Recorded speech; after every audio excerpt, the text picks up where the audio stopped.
Started in the travel business 50 years ago.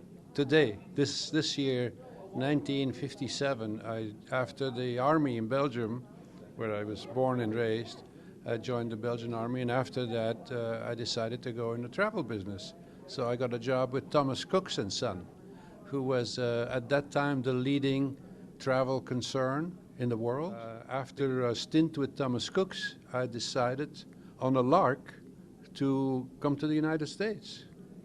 And actually my plan was to go around the world, but I ended up in California, and Cook's hired me there, and I became eventually district manager on the West Coast and got very involved in mountaineering and rock climbing in Yosemite and so on, and became a member of the Sierra Club.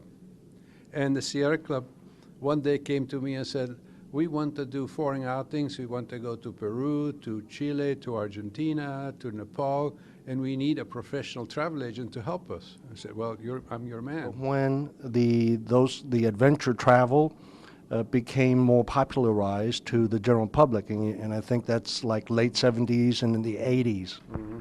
I would say, yes, probably more like the mid-'80s when it just began to...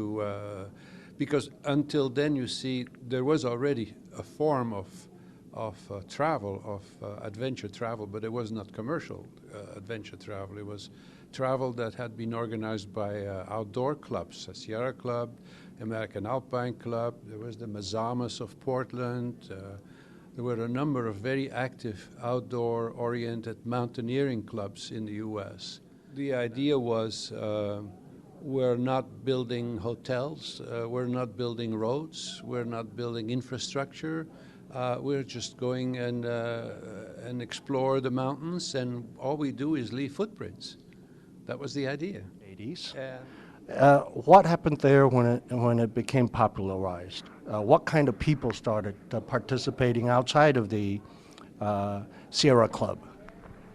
Well, I think there was a general interest in being more active and seeing things a different way. I think the Grand Tour of Europe was over, and so there was more money to be had. There was more access. People were started to flying internationally more.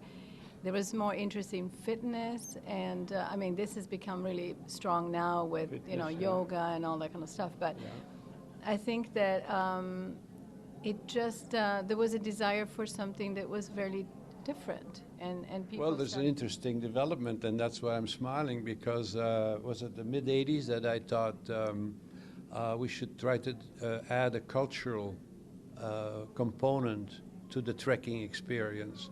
And in fact, I started a new company called Cultural Expeditions, right? And the idea was to have well-known, let's say, professors or specialists in their field as hosts on our treks. Moutain Travel Sobek, is this climate change, the changes it's making, affecting any of the packages, of the trips, of any adjustments of currently, and thinking further ahead of what kind of effects it may have on tourism? Well, I think at present we still don't see major changes that would affect the programs. Let's say how we operate a trip in Panama or in the Trobriand Islands or in Greenland, for that matter. I think what's really important for companies like ours and in the adventure travel in general is to create awareness, both in our guides and our customers. We are working with sustainable organizations to offset our operations, so we have carbon emission offset that the company provides.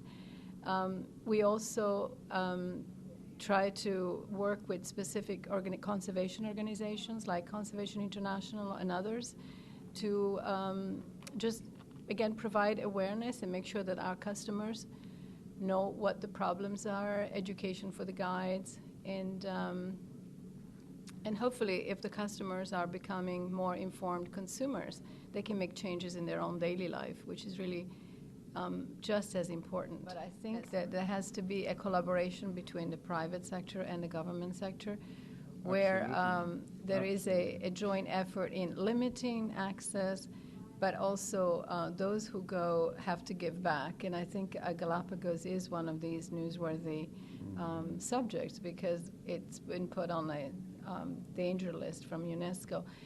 And I think the government of Ecuador really needs to curb the number of visitors there, but also there is an organization of tour operators like Moutain Travel is part of, where a percentage of the cost of the trip gets given back. So the protection for the park and rangers and all that are paid. So there is, I think, limiting access and also limiting to quality operations. So you don't allow boats that could sink and create a spill, an oil spill, or limiting the size of groups visiting certain facility. I think there has to be a joint effort, and definitely organizations like Moutain Travel are all more than willing to give back and support these efforts to preserve them.